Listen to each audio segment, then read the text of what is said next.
Welcome to your new team. Renault are a championship-winning outfit, and they've been methodically working to get back to those winning ways. Raw talent isn't enough here. This is a team that values someone who can dedicate themselves completely to achieving their goals.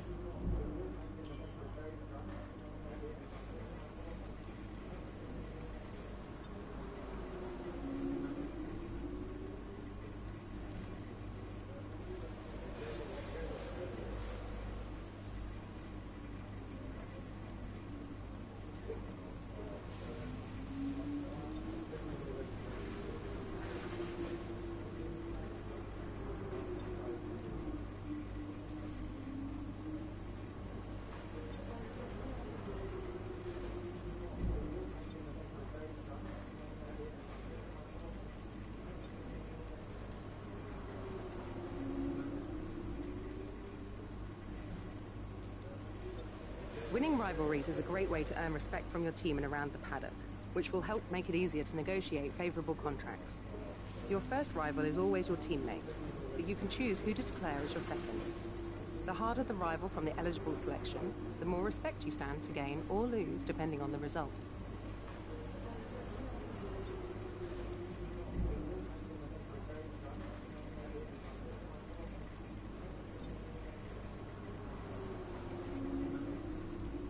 If it were me, this is probably what I'd invest in.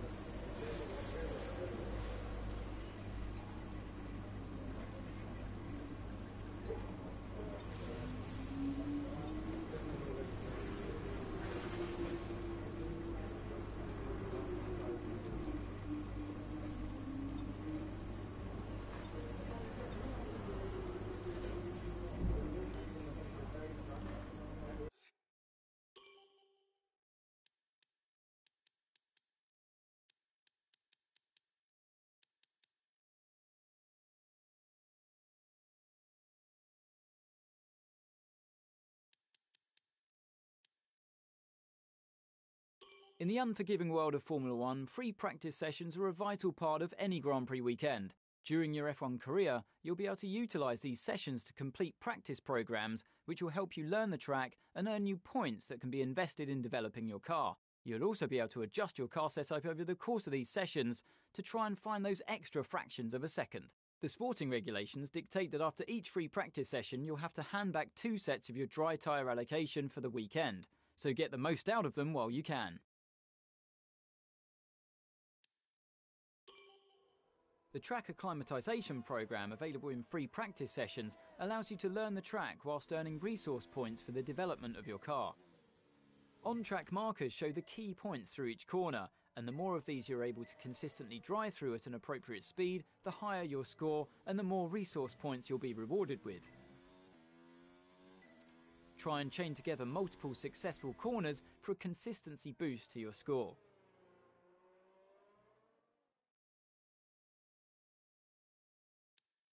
Tyre selection is a critical issue in Formula One, and the current tyre regulations give individual drivers more freedom than ever.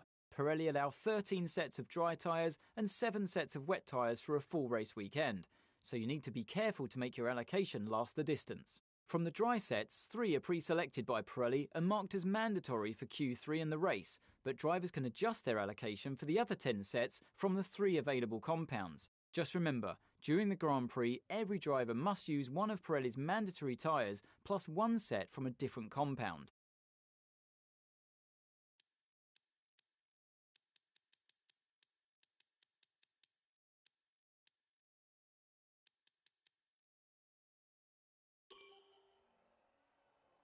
Consistency over a long distance is vital in Formula One, so being able to manage tyres and reduce tyre wear is a useful skill. The tyre management programme available in free practice sessions will help you learn tyre management while earning resource points for development of your car. Be careful on the controls to reduce the amount of tyre slip and therefore wear. The better you can do this, the higher you will score and the more resource points you'll receive. You'll need to balance tyre management with speed, as you must stay under the target lap time. When the on-screen bar moves towards the red end, that means that you're wearing your tyres more than expected at this part of the lap. When it moves towards the purple, you're wearing them less. Stay in the green or purple for a successful test.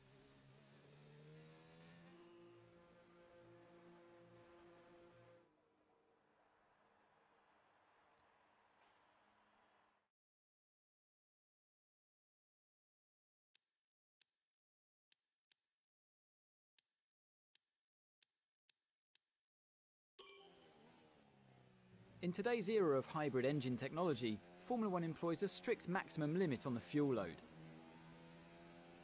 In order to run as light as possible, teams will tend to underfuel their cars, but this means drivers need to save fuel during the race. Fuel saving can be achieved through certain engine settings or by using a technique called lift and coast. This technique involves lifting off the throttle a few meters before the normal braking zone and allowing the drag from the air to begin the process of slowing the car. This reduces the amount of fuel used while keeping the speed relatively high. The best place to employ lift and coast is at the end of a long straight into a heavy braking zone.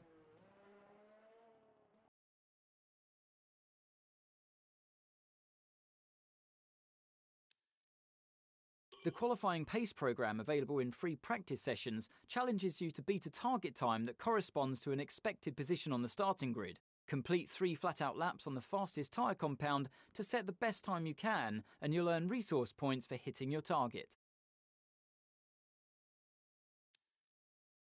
The race strategy program is all about developing a personal race strategy. This test will help the team to understand how much fuel is required and also the best tyre policy to employ for the race. The results are determined from data which is directly affected by your driving style, so managing your fuel and tyre wear during the test, for example, will result in a strategy that caters to these qualities.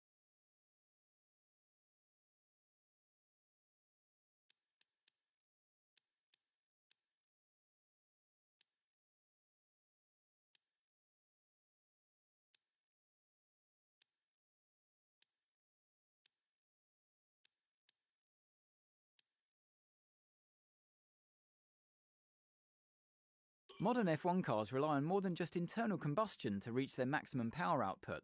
The V6 turbocharged hybrid engines generate an extra 160 brake horsepower via the ERS, Energy Recovery System. The power for this electric motor is recovered from energy that otherwise would have been wasted. The MGUK recovers energy from braking and the MGUH from the turbo. The ERS system has a number of modes that can be changed on the fly for either more harvest or deployment, depending on if you need to charge the battery or gain more performance. Each lap you can only harvest and deploy a limited amount of energy.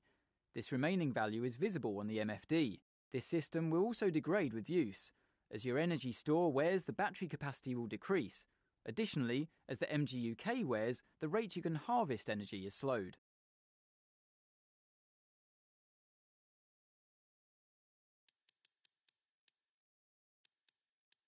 The drag reduction system, or DRS, opens a flap on the rear wing to reduce drag and improve the straight line speed of the car. Drivers are able to use this system in specific DRS zones as long as the circuit is dry.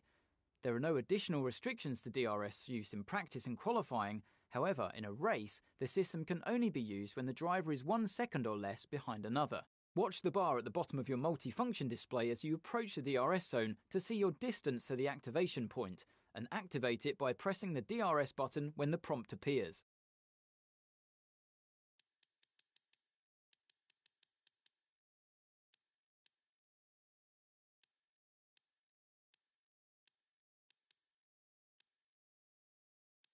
The multifunction display is a vital tool to give drivers control over their cars and make important information visible during a race. It's possible to cycle through the screens on the MFD to access the settings, such as brake bias or the tyres to be fitted at the next pit stop, as well as car condition, component temperatures and race strategy information. When speaking to your engineer through the radio, the MFD is also the place where you'll be able to view and select your available commands.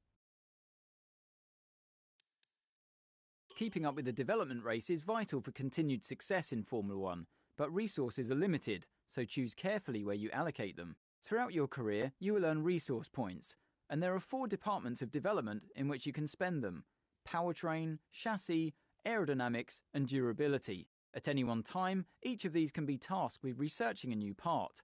Higher levels of upgrade will cost more and take longer to complete, but the performance gains will be significant. Through contract negotiation, you can improve the speed and develop more upgrades at the same time. Department morale is also an important factor, so be careful what you say to the press. You'll need to find the right balance to suit your needs and maximise performance throughout the season. Over the course of the Formula One season, each driver is limited in the number of power unit and gearbox components that they may use. Exceeding these limitations will result in grid penalties. Your available power unit components can be managed on the vehicle management screen. This is also where you can manage your gearbox, which must complete a designated number of consecutive race weekends. However, an additional gearbox is available exclusively for use in Free Practice 1 and 2.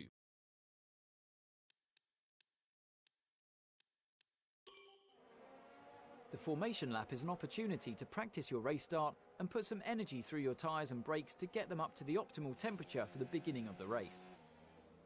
When the light goes green, pull away from the grid and stay in position, making sure to keep your car in good condition as you drive a lap at a steady but consistent pace in order to prepare for the start of the Grand Prix.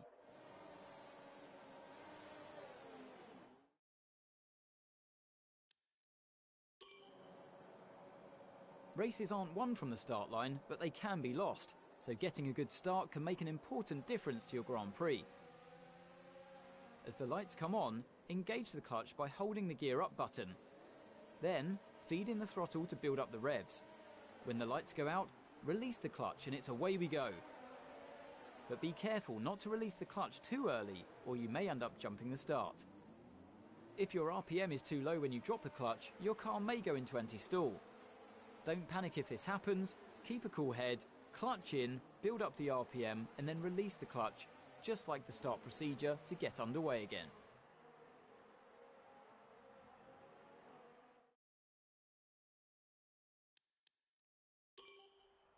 The safety car may be deployed if there's an incident or if the conditions are too dangerous to drive in. Once the safety car is out on track, there's no overtaking permitted and you must keep your lap time above a minimum in order to safely form a queue behind it. You can judge your pace using the delta element of the on-screen display. Ensure you drive slowly enough to keep it positive. Once the line has formed, the safety car will re-enter the pits. Remember that there's no overtaking until the green flag's at the first safety car line. If the incident is less severe, the virtual safety car may be deployed. It's not necessary to form a queue under the VSC, but just stay above a certain delta time and obey yellow flag rules until the virtual safety car period comes to an end.